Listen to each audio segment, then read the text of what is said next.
Shalom, queridos e amados filhos, queridos e amados irmãos do Brasil, da América do Sul, África, Japão, Ásia, todos os queridos que estão ligadinhos aqui na nossa aula hoje. Estamos transmitindo hoje de Jerusalém, Israel, aqui onde está acontecendo um mover muito forte de Deus, no centro da Convocação das Nações, onde Tom Hess tem a casa de oração há 32 anos. E nós estamos aqui compartilhando com as nações, compartilhando as bênçãos e a unção que tem sido derramada no Brasil.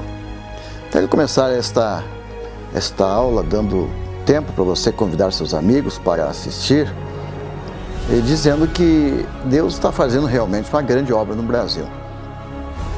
As primeiras vezes que eu vim para Israel, em 97, era o ano do jubileu, né, aquele ano. Eu vim no início do ano e era terrível a imagem que as pessoas tinham do Brasil. Depois de alguns anos foi piorando. Chegou ao ponto do máximo de pior que poderia acontecer. O estigma brasileiro, a marca do brasileiro, de alguém que logra, alguém que explora, alguém que mente, alguém que quer levar vantagem, é terrível, inclusive até os dias de hoje. Estou falando que até mesmo nos eventos evangélicos é assim que a imagem do brasileiro é. Nós decidimos fazer um ato profético e pela nossa nação e clamar pela nossa nação. Então a nossa nação, ela precisa ser resgatada, a sua imagem precisa ser resgatada. E por isso eu quero aqui dar uma pequena aula sobre o tempo de resgatar a nossa nação, que é nesta semana, nesses 10 dias que antecedem Yom Kippur. Como nós podemos fazer isso? Usando a palavra de Deus, orando, jejuando, se consagrando, pedindo perdão e também ofertando o resgate da nação. Hoje, graças a Deus, nós estamos vendo algo acontecendo desde a última eleição. O Brasil começou a mudar. E eu testemunhei aqui para os irmãos de várias nações que estão presentes, como Deus está usando os brasileiros, como Deus está agindo no Brasil, trazendo uma bênção muito grande.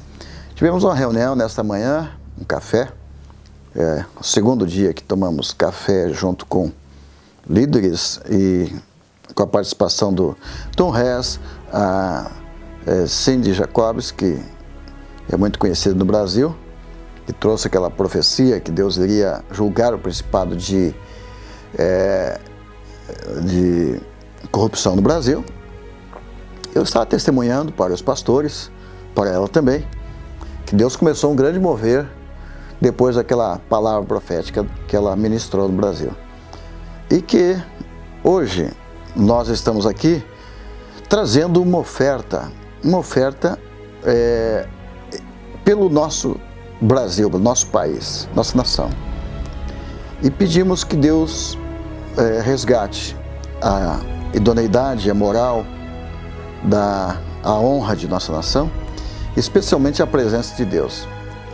Então, exatamente nessa festa de Yom Kippur, depois de alguns dias tem também tabernáculos, é o tempo chave de Deus para nós fazermos esse tipo de ato profético. Nós vamos preparar nosso coração, preparar em oração nossas igrejas e vamos apresentar nossa oferta pela nossa nação, pela nossa igreja e pela nossa família. E quarto, pelas futuras gerações, nossos filhos.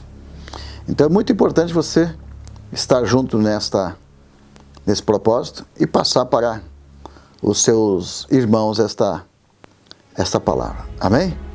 Vamos orar juntos e vamos pedir a graça de Deus.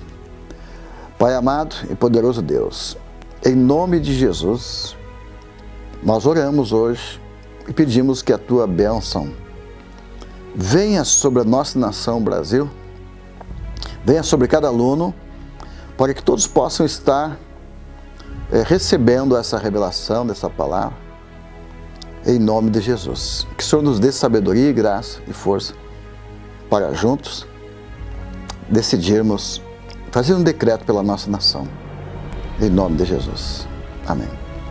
Diga que assim seja.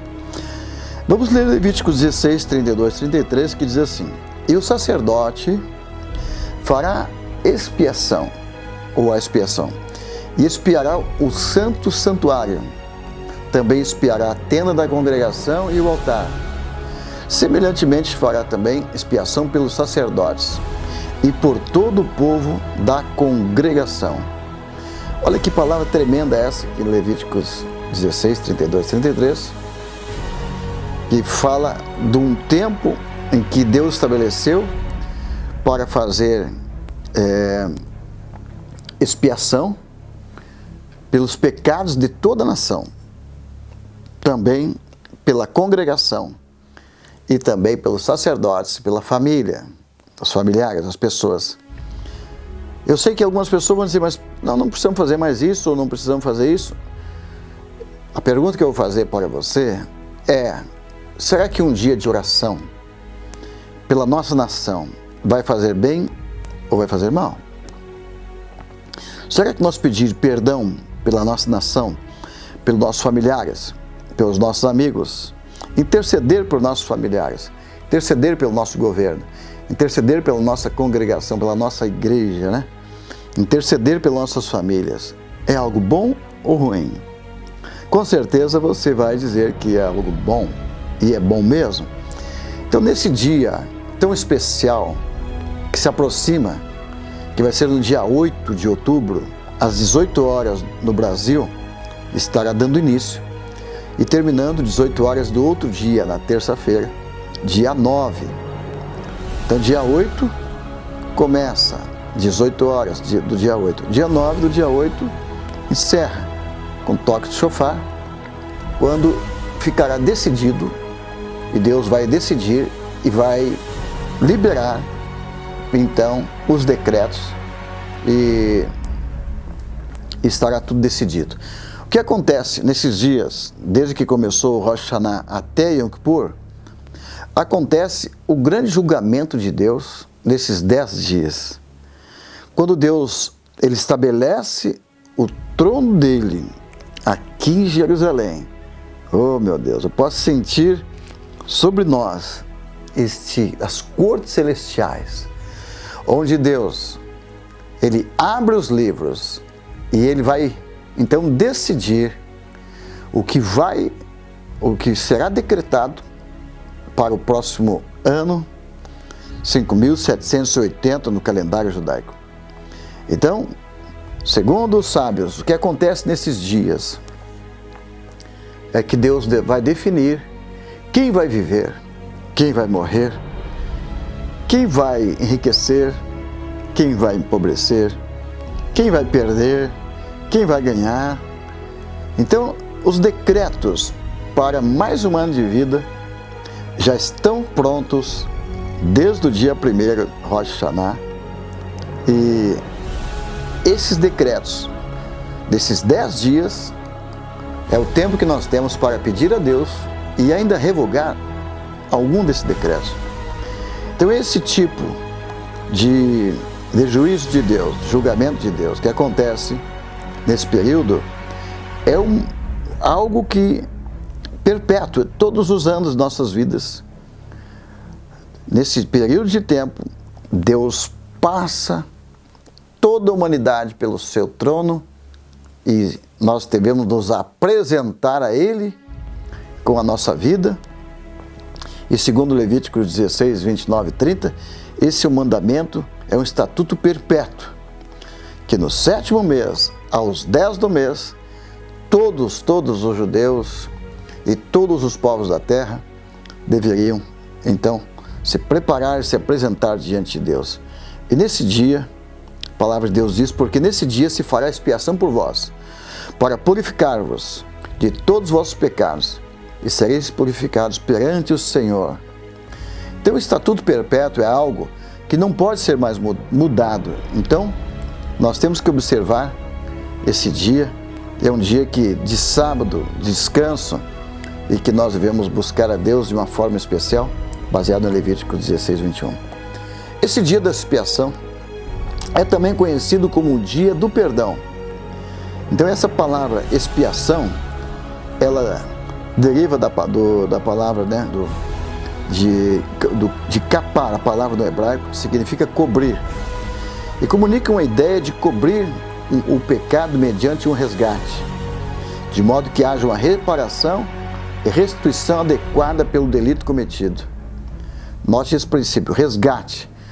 Lá no livro de Números, capítulo 30, verso 12, fala desse tipo de resgate. Números 35, 31, Salmo 49, 7, Isaías 43, 3. Eu creio que você deve entender que quando nós nos convertemos e quando nós nos achegamos a Deus e aceitamos Jesus, nós pedimos perdão por nossos pecados. Pedimos que Ele seja nosso advogado, que Ele seja nosso Salvador, nosso intercessor.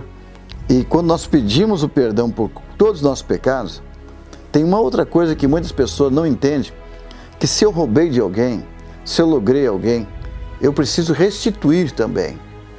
Então esse dia é um dia de acerto com Deus e também com pessoas. Então é preciso se aproximar de Deus nesse dia com a sua vida íntegra, limpa, e você estar bem com Deus e também com o seu próximo, formando aí uma cruz, né? Por isso que os judeus nessa época, nessa assembleia solene, eles se preparam durante 10 dias e buscam a Deus e também pede perdão a Deus e também para os seus irmãos. Eles procuram alguém que ofenderam, alguém que lograram, alguém com quem eles tiveram algum problema. E se eles... Lembra de Zaqueu quando encontrou Jesus? Se eu tenho lesado alguém, Senhor, eu vou restituir 4 vezes mais, eu vou devolver aquilo que eu tirei das pessoas injustamente, né? E etc. Vou repartir com os pobres uma parte que eu tenho. Tudo aquilo porque os judeus sabem. E quando Jesus falou quando ele visitou Zaqueu, ele sabia que essa era uma data, quando Deus visita o homem, ele vai prestar conta daquilo que ele fez de certo e de errado. Por isso, então, essa ideia de restituir, de pedir perdão, ela se repetia anualmente, todos os anos, na terra de Israel. E nessa purificação, havia uma purificação nesse tempo, que hoje nós observamos, que toda a cidade ela é lavada uns dias antes. Toda a congregação, ela também, em toda a sinagoga, é feita uma limpeza, é feita uma lavagem, limpa as ruas e tal. Então, é tipo uma preparação de limpeza mesmo. Todos vão usar roupa branca e se apresentar diante de Deus com as roupas brancas, sinal de pureza, de limpeza, de purificação e etc. Em Levíticos 16, 13 e 4 fala também que Arão, ele entrava uma vez por ano no santuário com um novilho para expiação do pecado e um carneiro para o holocausto. Então nesse dia, era o sacerdote, o sumo sacerdote, entrava no Santo dos Santos com um carneiro, um novilho e um carneiro. E se apresentava diante de Deus temeroso, porque ele estava ali diante de Deus para um encontro que poderia custar-lhe a vida. Então diz assim: com isto entrará no santuário, Arão entrará no santuário com um novilho para expiação do pecado e um carneiro para o holocausto. E da congregação dos filhos de Israel tomará 2 bodes para expiação do pecado e um carneiro para o holocausto. Levíticos 16 e 13. Então toda a congregação também apresentava ali a sua oferta. O propósito desse ritual era a purificação mútua, purificação da terra, dos sacerdotes e do santuário. Eu acho extraordinário isto porque lá na nossa cabana, no monte, a gente faz isso direto. Tem momentos que é preciso purificar o ambiente. Os judeus, esses dias, eles fazem a leitura de todos os salmos. Todos os salmos são lidos. E aquela leitura vai purificando o ambiente. Tem dias que o nosso ambiente está pesado, não é verdade? E imagina então durante um ano inteiro, como não fica o ambiente carregado e pesado na terra, na igreja, e quantas coisas erradas também acontecem com os sacerdotes. Então era o dia de limpar.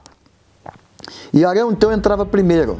Por isso que eu tenho que ser o primeiro, a minha oferta tem que ser a primeira, o apóstolo tem que ser o primeiro, o líder tem que ser o primeiro a apresentar e se apresentar, primeiramente se limpando.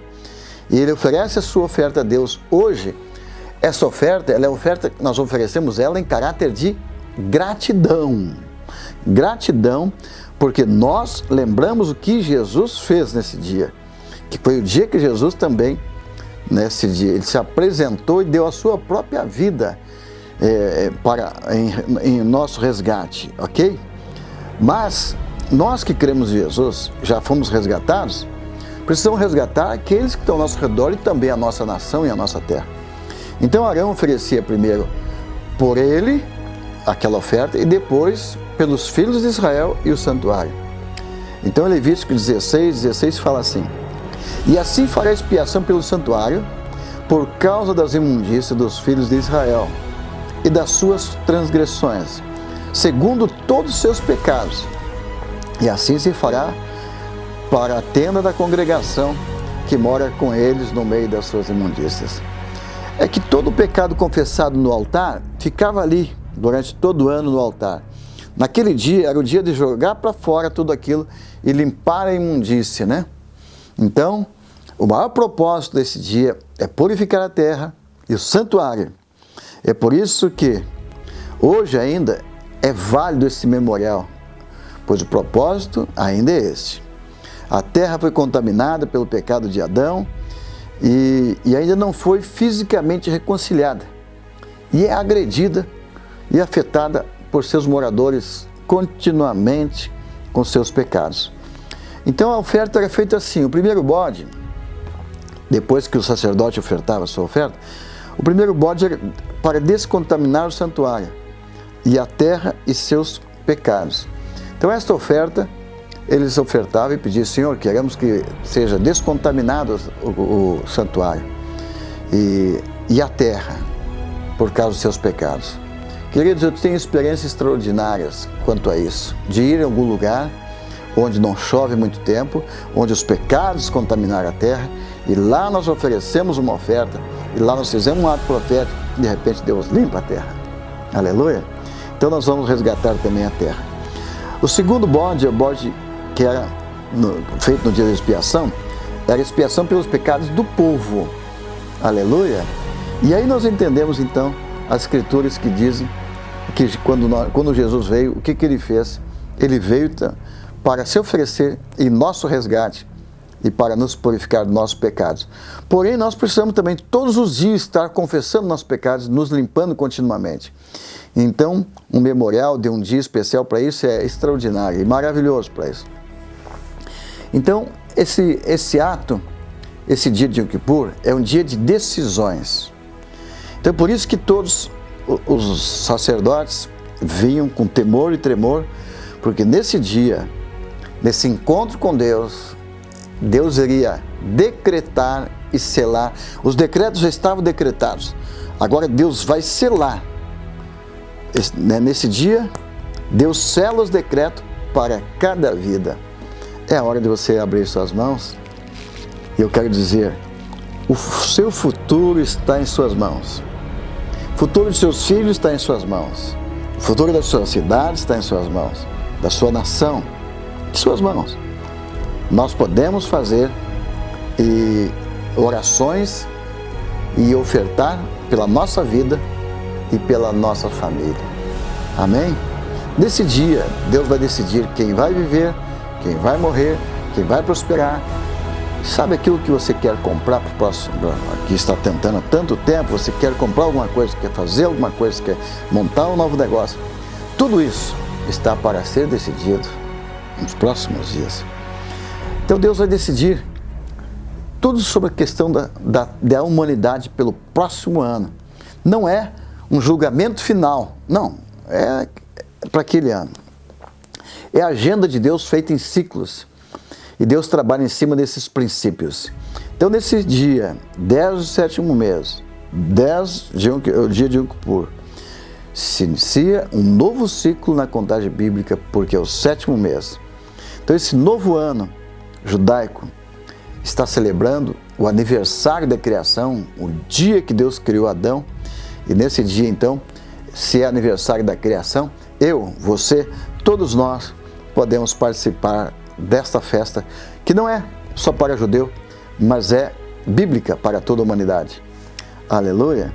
Então, nesse dia, aqui em Israel, desde o dia primeiro, quando eles se cumprimentam, eles falam assim, que o seu nome seja escrito no livro da vida. Quer dizer que se for teu nome escrito no livro da vida, quer dizer que você vai viver por mais um ano tranquilo e sereno. E depois, no primeiro dia se fala assim, se cumprimenta as pessoas assim, depois no último dia está lacrado, está selado, e você vai viver então os melhores dias da sua vida. Aleluia! Em Apocalipse 3:5 fala também assim, o que vencer será vestido de vestes brancas, e de maneira nenhuma riscarei o seu nome do livro da vida, e confessarei o seu nome diante de meu Pai e diante de seus anjos. Então observe que essa palavra não é estranha no Novo Testamento, no Apocalipse, e é uma palavra que na cultura judaica você entende o que Deus está falando conosco. Então nesse dia que dá início a esse novo ano e decretos novos, são decretados, selados decretos, nós devemos ser sábios e nos entregar profundamente para Deus e buscar a Deus para revogar decretos. Nós temos algo muito especial no livro de Êxodo 32, que fala um pouquinho do fundamento desse dia, para você entender quando surgiu esse dia. Você lembra que quando Moisés ele subiu o monte e ele então foi pedir perdão porque o povo de Deus construiu um bezerro? Lembra disso? Está no livro de Êxodo, capítulo 32. Então Moisés subiu o monte Sinai no dia primeiro, do mês, e subiu o monte para pedir perdão a Deus pelos pecados, que foi terrível o pecado do bezerro de ouro. Quando o povo de Israel saiu do Egito, Deus encheu suas mãos de riqueza e eles então construíram com aquela riqueza o bezerro de ouro e adoraram o bezerro de ouro enquanto Moisés estava lá em cima do monte recebendo as tábuas da lei, os mandamentos. Então naqueles dias, que Moisés estava no monte adorando, o povo estava pecando e eles pegaram toda a riqueza que Deus entregou em suas mãos e construíram um bezerro de ouro. Isso deixou Deus profundamente triste e Deus então emitiu um decreto e disse: Moisés, eu vou exterminar esse povo e vou te dar um outro povo. Moisés ficou desesperado e, como um bom pastor, um bom sacerdote, Moisés intercede pelo seu povo e ele luta violentamente. E no dia 1º de Rosh Hashanah, que Moisés se apresentou para Deus, foi nesse dia que Moisés ora assim: Senhor, eu peço que o Senhor perdoe o pecado desse povo, ou então risca o meu nome do livro que tem escrito. Então Moisés foi tão violento com Deus que intercedeu de tal forma e disse: se o Senhor vai matar o povo, então me tira o meu nome, eu não quero também estar vivo. Então esse é um verdadeiro intercessor, este é um verdadeiro apóstolo, profeta que intercede por seu povo. Como eu gostaria de que isto entrasse nos corações de todos os pregadores, que é um tempo que nós devemos chorar pelo nosso povo, interceder por aqueles que pecaram e dizer: Senhor, poupa o teu povo, Senhor. Então Moisés fez isso, e o dia que ele fez essa oração foi o dia 1º do ano, Rosh Hashanah. E depois de Êxodo 32, Moisés então ficou esperando a resposta de Deus. E no dia de Yom Kippur, então, Deus decretou que o pedido de Moisés foi aceito. E Deus perdoou o povo de Israel por causa do pedido de Moisés. E Moisés, então, recebe aquele dia que ficou marcado como o dia do perdão, Yom Kippur. Você compreendeu? De onde veio essa data, Yom Kippur? Foi quando toda uma nação pecou, construíram um bezerro de ouro, e aí o sacerdote vai lá e pede perdão. Bom, eu quero te perguntar para você: você acha que a nossa nação tem pecado? Queridos, há algum tempo atrás eu ouvi em rede nacional um empresário dando muito ouro para uma instituição, uma entidade maligna. Por ignorância, por falta de conhecimento, deve ter feito aquilo sem noção do que estava fazendo. Talvez com ótima intenção, claro, por fé, mas por falta de conhecimento, muitas vezes nós perecemos. E eu vi que esse empresário que fez isso, ele foi mal daquele dia em diante, porque ele entregou a sua oferta para a pessoa errada, para a entidade errada. Então foi isso que os judeus fizeram quando saíram do Egito. Ganharam muito ouro de Deus, ganharam muita riqueza e construíram um bezerro de ouro. Isso deixou Deus profundamente triste. Então Moisés vai e pede perdão por isso. Então veja a moral da história, de onde surgiu Yom Kippur e por que é importante e necessário ter uma oferta nesse dia. Observe só. Agora, se nós for analisar mais profundamente, nós vamos descobrir que quando houve esta cerimônia do bezerro de ouro, o povo pediu, os líderes pediram que todos trouxessem ouro e joias para derreter e fazer um bezerro. As mulheres se recusaram a entregar suas joias. Então eu queria que você dissesse: benditas mulheres, né? Benditas mulheres, que Deus abençoe essas mulheres. Porque quando as mulheres se recusaram a entregar o ouro que elas tinham, seus braceletes, suas tornozeleiras de ouro, seus brincos, né? Elas se recusaram e Deus se agradou disso. Elas se recusaram a entregar aquele ouro para fabricar o bezerro de ouro. Depois disso, para restituir, olha bem, eu estou me aprofundando um pouquinho, para ir mais fundo, ter mais base teológica para você receber essa palavra. Depois, Deus pede para o povo de Israel uma oferta para cobrir aquela oferta que eles deram para o bezerro de ouro. E essa oferta para o bezerro de ouro não podia ser menor do que aquela oferta que foi dada ao bezerro de ouro. Foi mais de 30 quilos de ouro para fazer o bezerro de ouro. Agora Deus pede uma oferta também, acima de 30 quilos, para fazer a tampa do propiciatório. Observe só, porque aquela propiciatório fala de propiciação. Ali aquela tampa da arca, que é onde vai os 2 querubins, aquela tampa tem mais de 30 quilos de ouro. Então Deus pede uma oferta que pudesse equivaler à oferta que foi dada para o bezerro de ouro. Algumas pessoas me perguntam: que tipo de oferta eu devo dar para Deus nesse dia? Eu respondo: depende do tipo de oferta que você deu para o bezerro de ouro. Como assim? Que tipo de oferta eu dei para o bezerro de ouro? Queridos, quantas coisas nós fizemos errada com o nosso dinheiro no passado? Quantas coisas nós fizemos errado com o nosso dinheiro